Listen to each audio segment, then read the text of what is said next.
Hey guys and girls, YouTube land. It's just me, Jamie. And there's Scott. He's making me laugh. I've tried making this several times and he won't stop. So I wanted to show you while I'm taking it out of the freezer, the boneless, skinless chicken thighs that we get from Butcher Box. That's the nutrition facts. I don't know if you can see that or not. It's very frozen. But it's 2.8 pounds of chicken thighs. So I'm going to make enchiladas tomorrow, keto enchiladas, and I will make the video when I make them. But it's something I've been wanting to try. He's a little weird. It's something that I wanted to try for a long time. There's a company called the Real Good Pizza Company, and they make pizza with a chicken base instead of the crust, like, you know, cauliflower, regular flour crust, whatever. So I'm going to try to get some deli meat and wrap the chicken in there and flavor it and see how that turns out. So we'll do the video and I'll give you guys a rundown. Y'all are impossible. I'll give you guys a rundown of what it turns out like. So also I wanted to tell you we signed up for another food service called, I think it's called Imperfect Produce. And it is, yes, it is Imperfect Produce. We pay $27 a month. You can actually get more, but they sent us this huge box of vegetables and fruits. In fact, Scott's getting into them now. We got blood oranges, apples, regular oranges, and then we got the little cutie oranges. We've also got 2 giant bunches of cilantro, these awesome peppers that I'm looking forward to using tomorrow. I got a cabbage, a cauliflower, I got red onion, which looked like it was going to go. I couldn't tell, so just to be on the safe side, I chopped it up. But while I was chopping it, I didn't see any problems with it. So it was just the outside skin. Then we got all of those sweet potatoes. I got 2 regular potatoes, which I asked for separately just because we have a bunch of potatoes here at the house. And then a bunch of onions, 2 leeks. And then all of these, I got asparagus, cilantro, red bell peppers, zucchini, and then I think that's it. It was a whole bunch of stuff for like 27 bucks. It was not a bad deal at all. I'm looking forward to playing around with the food. It's gonna be really hard not to use all of it tomorrow making enchiladas. So, oh, and I got a whole bunch of tomatoes. They're also down in there. So, Hannah, stop. But that is my update for now. I will finish this video off tomorrow when I make the enchiladas. Hey guys, I just made my, hold on Scott, I just made my video explaining the chicken, for the chicken enchiladas, and introducing you guys to the Imperfect Produce, which by the way I'm not sponsored by, I just started using them. I'm just giving you my honest opinion. So I just went ahead and mixed a can of Rotel with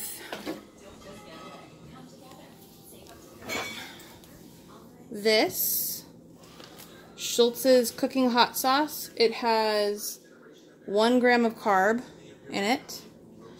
And I didn't use a whole lot because I've never used that before.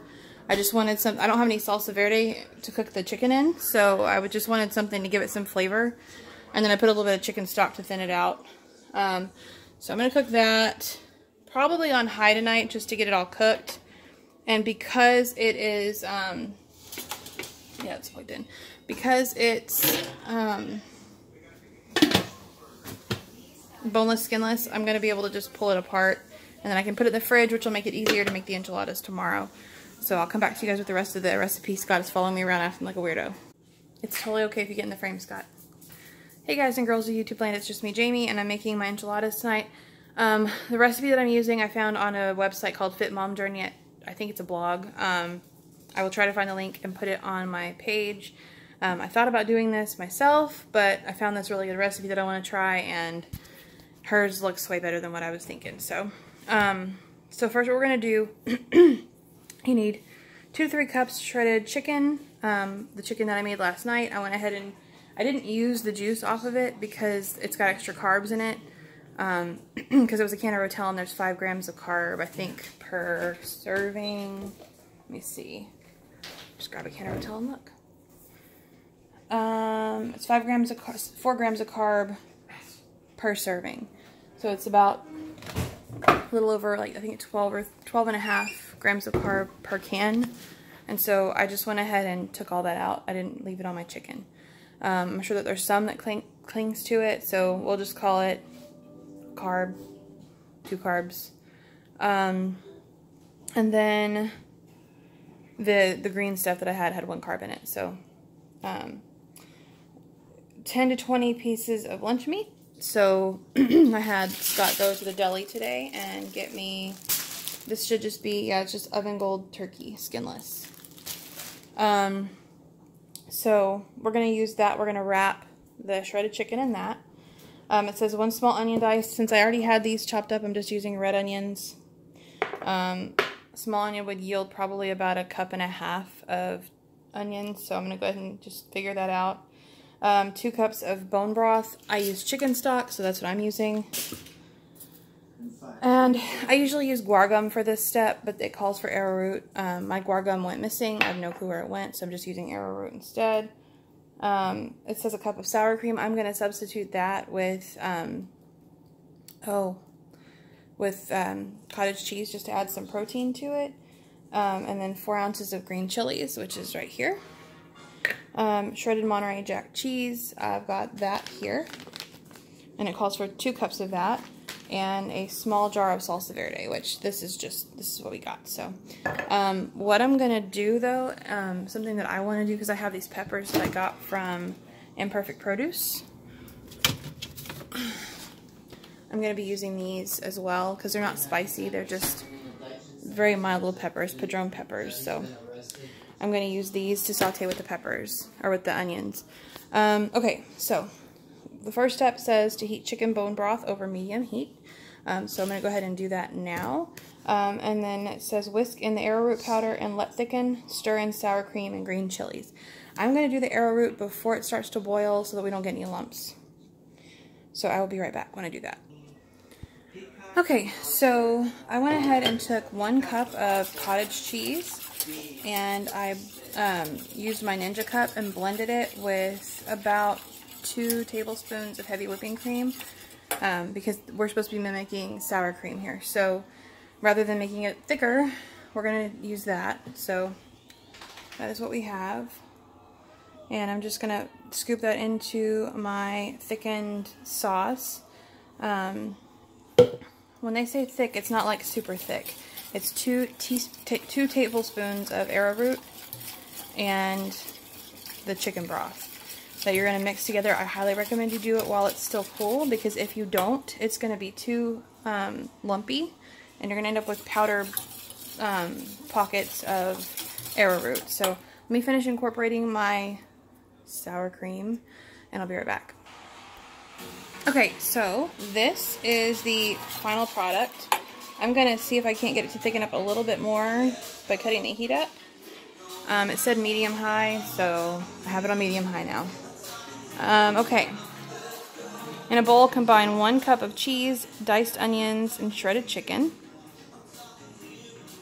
I'm kind of disappointed that it doesn't want the onions to be like sauteed or anything beforehand. I think I'm going to saute the onions with these peppers. Then I'll be back. I'm so sorry for the talking in the background. Scott's watching his show and he's talking to me and he doesn't hear me say I'm making a video, so anyway.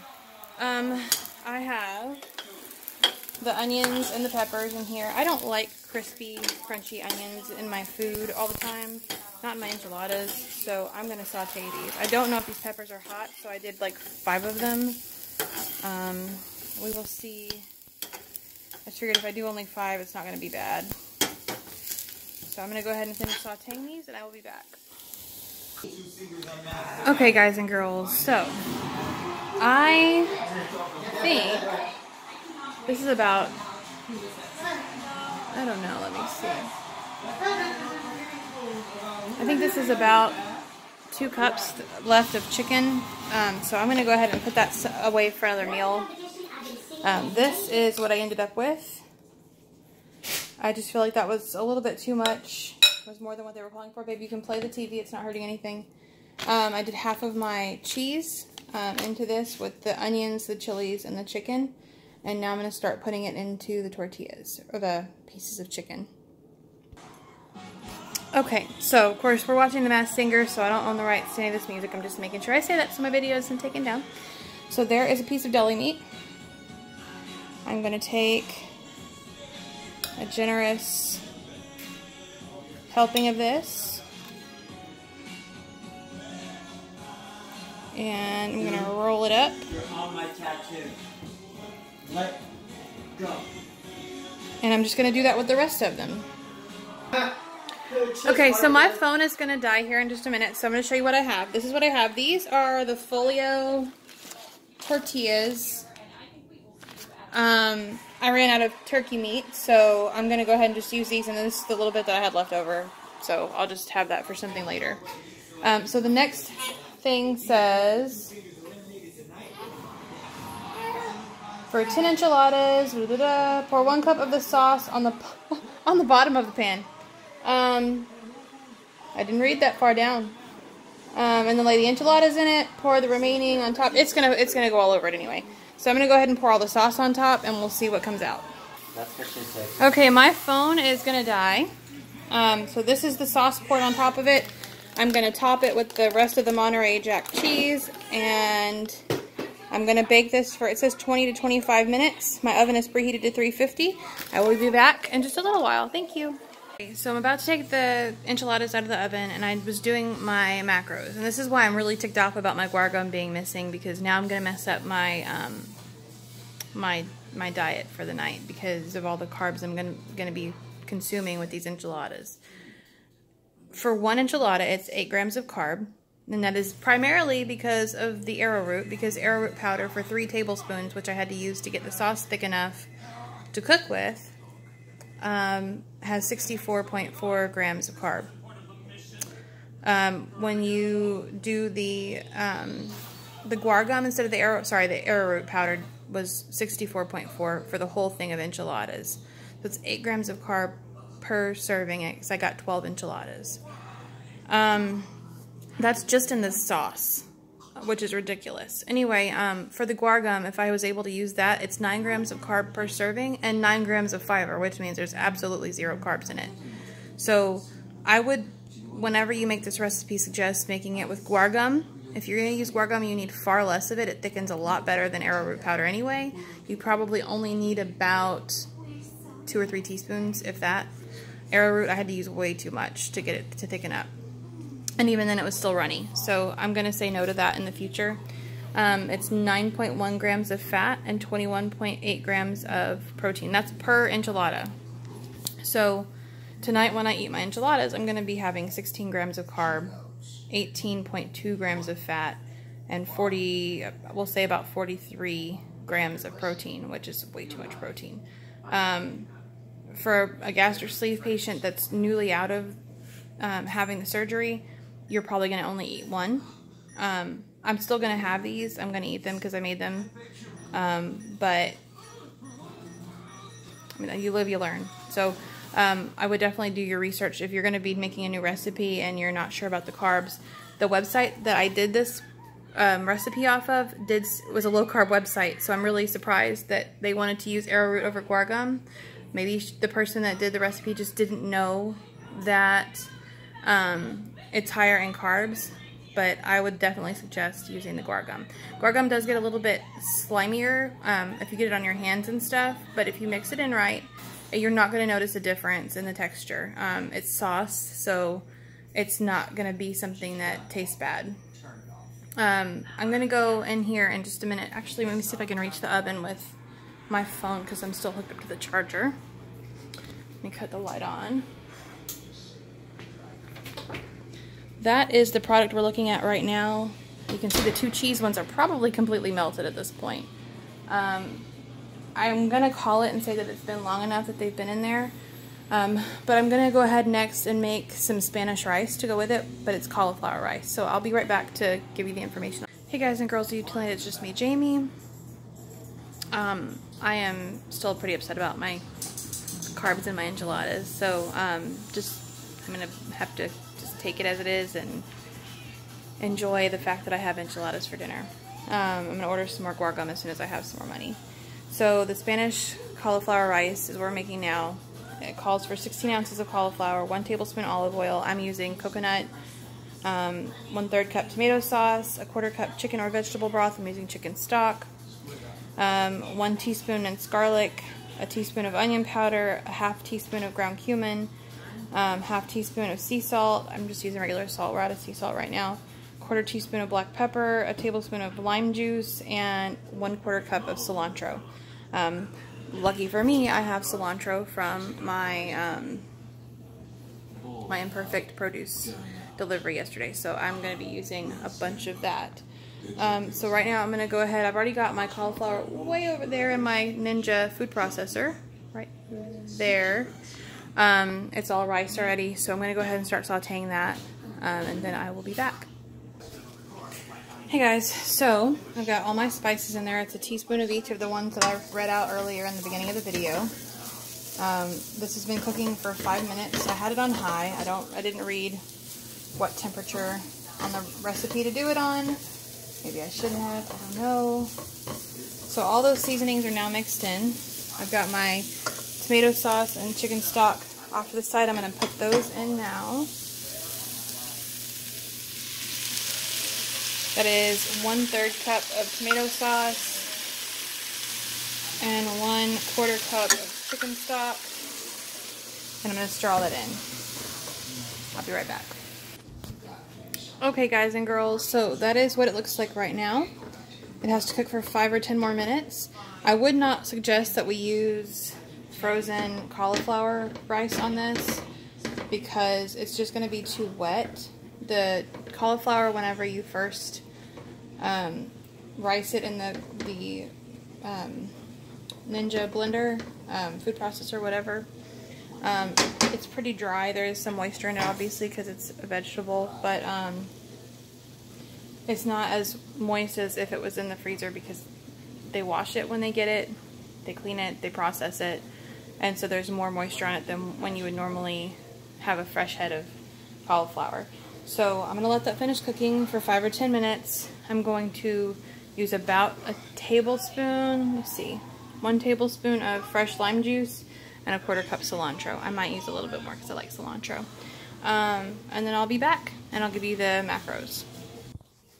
Alright, so that is the final product. I put the lime juice and the cilantro in there. I used about 1/4 cup, maybe a half. I just didn't want to overdo it. That is my serving. That is 2 enchiladas and 1 scoop of the cauliflower Spanish rice. So I'm going to go ahead and get the macros figured out for you guys, and I'll be right back. Hey guys and girls, it is just me, Jamie, again, and my rice is finished. I went ahead and showed you guys that already, but I went ahead and put the macros together. It's 2.3 grams of carb, 0.1 grams of fat, and 1.5 grams of protein per serving. Enjoy. If you guys have any questions, let me know. If you have any suggestions, let me know. And I will talk to you later. Bye.